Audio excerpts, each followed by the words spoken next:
नमस्ते दोस्तों, मैं हूं प्रदीप कुमार। आप देख रहे हैं डिजिटल मार्केट। वीडियो शुरू करने से पहले बता दूं, ये वीडियो एक एजुकेशनल पर्पस के लिए है। अगर आप स्टॉक मार्केट में कोई भी फाइनेंशियल इन्वेस्टमेंट करते हो तो अपने फाइनेंशियल एडवाइजर से सलाह जरूर लें या फिर अपनी सोच समझ के साथ ही स्टॉक मार्केट में इन्वेस्टमेंट करें।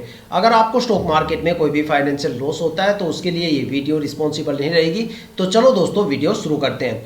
दोस्तों, आज हम बात करने वाले हैं ICRA स्टॉक के रिटर्न के बारे में। देखा जाए तो ये स्टॉक फाइनेंशियल सर्विसेज सेक्टर से बिलोंग करता है। देखो, स्टॉक मार्केट में किसी भी स्टॉक में इन्वेस्टमेंट करने से पहले करीब आपको 3 बातें हमेशा ध्यान में रखनी चाहिए। सबसे पहली और इंपॉर्टेंट बात कि जिस स्टॉक में आप इन्वेस्टमेंट करने की सोच रहे हो, आखिर उस स्टॉक ने अपने इन्वेस्टर्स को पिछले 5 सालों में क्या रिटर्न दिए हैं और कितनी ज़्यादा वहां पे हमें गिरावट देखने को मिलती है।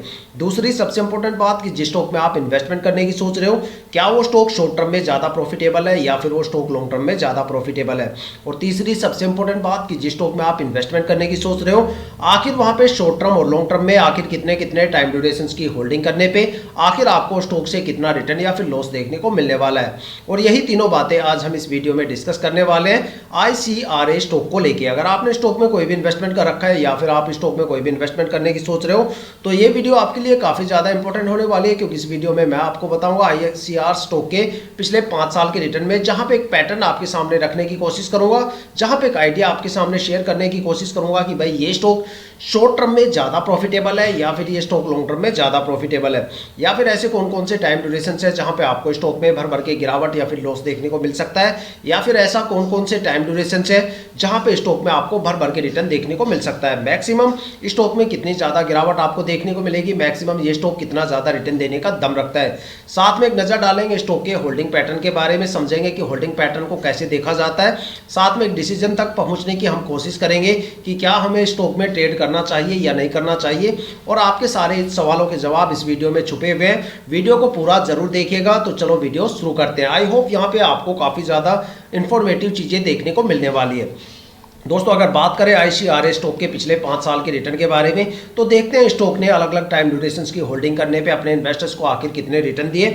अगर स्टॉक में शॉर्ट टर्म के ऊपर एक नजर डाली जाए तो देखते हैं शॉर्ट टर्म में अलग अलग टाइम ड्यूरेशन की होल्डिंग करने पे आखिर हमें स्टॉक से कितना रिटर्न या फिर लॉस देखने को मिलता है। अगर स्टॉक में 1 वीक की होल्डिंग की बात करें तो 1 वीक में स्टॉक में करीब 4.5% से ज्यादा की गिरावट देखने को मिली। 1 मंथ में स्टॉक में करीब 9.5% के करीब एक अच्छी खासी गिरावट हमें देखने को मिली। और अगर इस स्टॉक में 3 महीने की होल्डिंग की बात करें तो 3 महीने में स्टॉक ने करीब 13.25% से ज्यादा की गिरावट दर्ज की है। और अगर स्टॉक में 6 महीने की होल्डिंग की बात करें तो 6 महीने में स्टॉक ने करीब 4.25% से ज्यादा का रिटर्न दिया है। और अगर स्टॉक में 9 मंथ की होल्डिंग की बात करें तो 9 महीने में स्टॉक ने करीब 10.5 से लेकर 11% तक एक अच्छा खासा रिटर्न दिया है। और अगर बात करें स्टॉक के लॉन्ग टर्म के बारे में तो देखते हैं लॉन्ग टर्म में अलग अलग टाइम ड्यूरेशन की होल्डिंग करने पे आखिर हमें स्टॉक से कितना रिटर्न या फिर लॉस देखने को मिलता है। अगर स्टॉक में लॉन्ग टर्म में 1 ईयर की होल्डिंग की बात करें तो 1 साल में स्टॉक ने करीब 6.5% से ज़्यादा का रिटर्न दर्ज किया है। और अगर 2 साल की होल्डिंग की बात करें तो 2 साल में स्टॉक ने करीब 27.5% से ज़्यादा का रिटर्न दिया है। और अगर स्टॉक में 3 साल की होल्डिंग की बात करें तो 3 साल में स्टॉक ने करीब यहाँ पे 76.5% से ज़्यादा का रिटर्न दिया है। और अगर स्टॉक में 4 साल की होल्डिंग की बात करें तो 4 साल में स्टॉक ने अपने इन्वेस्टर्स का पैसा डबल से ज्यादा करके दिया है। 103% का रिटर्न स्टॉक ने 4 साल की होल्डिंग में दिया है। और अगर स्टॉक में 5 साल की होल्डिंग की बात करें तो 5 साल में स्टॉक ने अपने इन्वेस्टर्स का पैसा करीब डबल से ज्यादा करके दिया है। 105% का एक अच्छा खासा रिटर्न हमें यहाँ पे देखने को मिलता है। अगर एक कंक्लूजन निकाल के देखा जाए तो ये स्टॉक शॉर्ट टर्म में एवरेज प्रॉफिटेबल है। और अगर बात करें लॉन्ग टर्म के बारे में तो लॉन्ग टर्म में ये स्टॉक काफी ज्यादा प्रॉफिटेबल है। अगर शॉर्ट टर्म के सबसे बेस्ट टाइम ड्यूरेशन की बात करें तो वो यहाँ पे 9 मंथ का टाइम ड्यूरेशन है, जहां पे स्टॉक ने करीब 10.5 से लेके 11% के बीच में एक अच्छा खासा रिटर्न अपने इन्वेस्टर्स को दिया है।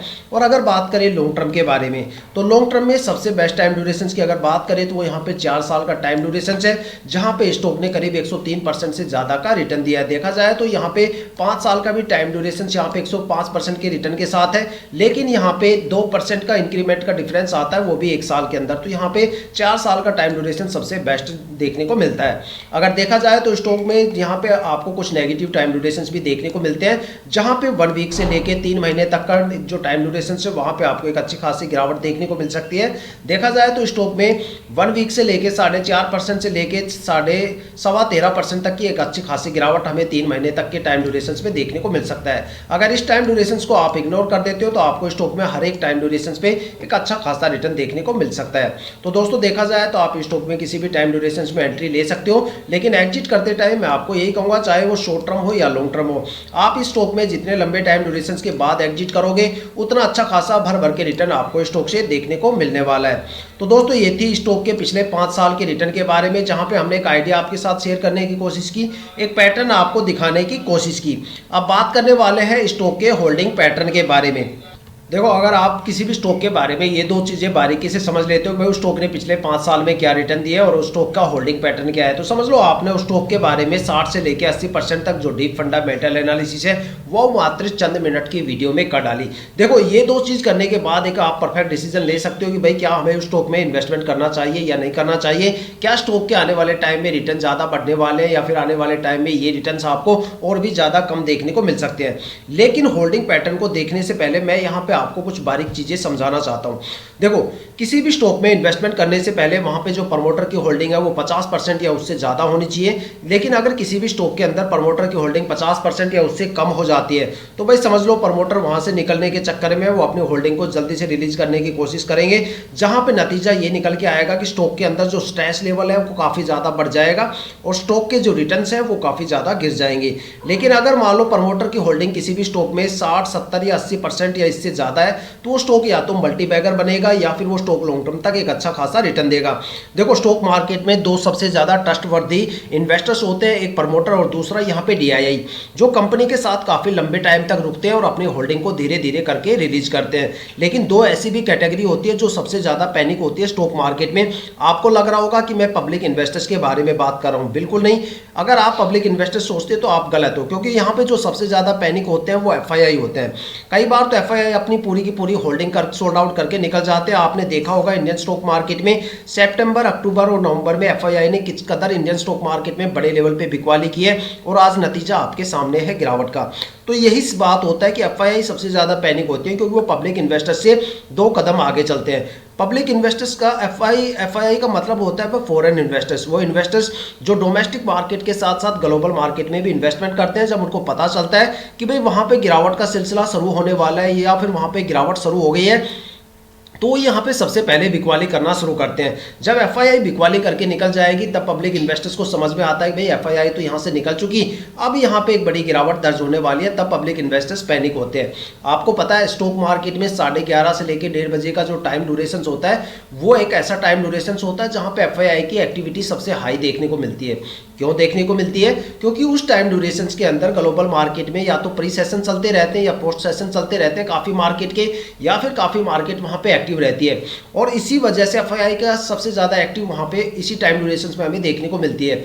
क्योंकि अगर जिस स्टॉक में FII की होल्डिंग सबसे ज़्यादा रहेगी तो वो उस टाइम ड्यूरेशन में या तो सबसे ज़्यादा फ्लक्चुएट होगी या गिरावट के टाइम उसमें सबसे ज़्यादा गिरावट भी आपको उसी में देखने को मिलेगा। मान लो किसी भी स्टॉक में प्रमोटर FII की होल्डिंग ज़्यादा है तो वहाँ पे या तो आपको हाई लेवल का फ्लक्चुएशन देखने को मिलेगा जो पब्लिक इन्वेस्टर्स को पैनिक करने का काम करेगा, और अगर वहाँ पे गिरावट हो गई तो पब्लिक इन्वेस्टर्स वहाँ पे पैनिक हो जाते हैं और गिरावट एक बड़ा रूप ले लेती है।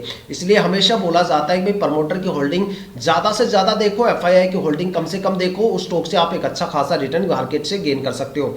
तो दोस्तों अब बात करते हैं स्टॉक के होल्डिंग पैटर्न के बारे में। देखते हैं होल्डिंग पैटर्न के पिटारे से आखिर यहाँ पे क्या निकल के आता है।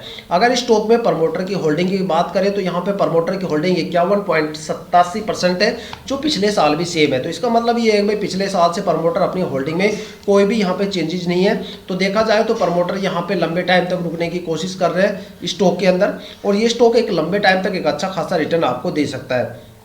अगर यहाँ पे DII की होल्डिंग की बात करें तो पिछले साल 20.33% थी, जो इस टाइम DII की होल्डिंग 23.92% हो गई है बढ़ के। देखा जाए तो यहाँ पे काफ़ी इजाफा हो गया DII की होल्डिंग में। तो इसका मतलब है कि भाई DII भी लंबे टाइम तक रुकने की कोशिश करी है, बल्कि अपनी होल्डिंग को धीरे धीरे ये बढ़ा भी रहे हैं। लेकिन यहाँ पे जो सबसे थोड़ा सा चिंताजनक है वो ये है कि FII की होल्डिंग पिछले साल 0% थी, जो लगातार यहाँ पे FII क्वार्टर टू क्वार्टर अपनी जो होल्डिंग है उसको बढ़ा रही है, ठीक है। और यहाँ पे पब्लिक इन्वेस्टर पिछले साल 11.70% थे, जो इस साल 10.91% हो गए। देखा जाए तो यहाँ पे पब्लिक इन्वेस्टर्स काफ़ी कम हो रहे हैं, क्योंकि यहाँ पे देख रिटर्न भी काफ़ी अच्छे हैं, फिर भी यहाँ पे पब्लिक इन्वेस्टर्स लगातार कम हो रहे हैं। क्यों? क्योंकि यहाँ पे प्रमोटर अपनी होल्डिंग को मेंटेन करके चल रहा है, डीआईआई लगातार होल्डिंग को इंक्रीज कर रही है, एफआईआई भी अपनी होल्डिंग को लगातार इंक्रीज कर रही है, लेकिन जो पब्लिक इन्वेस्टर्स है वो अपनी होल्डिंग को लगातार यहाँ पे गिरा रहे हैं, ठीक है। अब यहाँ पे तीन चीज़ें क्लियर हो जाती है। सबसे पहले कि प्रमोटर की जो होल्डिंग है वो 50% से ऊपर है। दूसरा, जो डीआईआई की होल्डिंग है वो भी लगातार बढ़ रही है। एफआईआई की होल्डिंग का जो रेशियो है अभी भी वो काफ़ी ज़्यादा एवरेज के अंदर चल रहा है, देखा जाए तो एवरेज से थोड़ा सा यहाँ पे ऊपर है, ठीक है। और यहाँ पे पब्लिक इन्वेस्टर्स काफ़ी कम है। तो देखा जाए तो जो पैनिक इन्वेस्टर्स की जो कैटेगरी होती है, अगर उनका टोटल किया जाए तो 19 या 20% के आसपास उनकी होल्डिंग है। तो सोच सकते हो जो पैनिक इन्वेस्टर्स है उनके पास सिर्फ 20% की होल्डिंग है, बाकी जो स्टेबल इन्वेस्टर्स हैं उनके पास होल्डिंग का पैटर्न सबसे ज़्यादा है। तो हो सकता है कि आप स्टॉक में एक अच्छा खासा रिटर्न आने वाले टाइम में देखने को मिल जाए। तो देखा जाए तो स्टॉक के मैंने पिछले 5 साल के रिटर्न आपको दिखा दिए, स्टॉक के होल्डिंग पैटर्न को कैसे चेक किया जाता है वो आपको समझा दिया, साथ में स्टॉक का जो होल्डिंग पैटर्न का डेटा है वो आपके सामने है। अब तय आपको करना है भाई कि आपको स्टॉक में इन्वेस्टमेंट करना चाहिए या नहीं करना चाहिए, कमेंट करके जरूर बताइएगा। तो दोस्तों ये थी अब तक की सबसे लेटेस्ट इन्फॉर्मेशन ICRA स्टॉक के रिटर्न और होल्डिंग पैटर्न को लेके। अगर आपके माइंड में कोई भी ऐसा स्टॉक है जिसमें आप इन्वेस्टमेंट करने की सोच रहे हो, या फिर आपने उस स्टॉक में इन्वेस्टमेंट कर दिया है और आपको स्टॉक के रिटर्न के बारे में बिल्कुल नहीं पता, तो आप हमें कमेंट करके अपने स्टॉक का नाम बताइए। हम आने वाली वीडियो में आपके स्टॉक को जरूर कवर करेंगे। अगर आप इस वीडियो पर नए हो या चैनल पर नए हो तो चैनल को सब्सक्राइब जरूर कीजिएगा, ताकि हम जितने भी डीपली एनालिसिस करके आप लोगों के लिए वीडियो लेके आते हैं उसकी नोटिफिकेशन आप तक सबसे पहले पहुंचे, ताकि आप स्टॉक मार्केट के हर पहलू से रूबरू रहे, अपने आप को अपडेट और अपग्रेड करते रहे। इसी के साथ ये वीडियो समाप्त करते हैं, मिलते हैं नेक्स्ट वीडियो के साथ।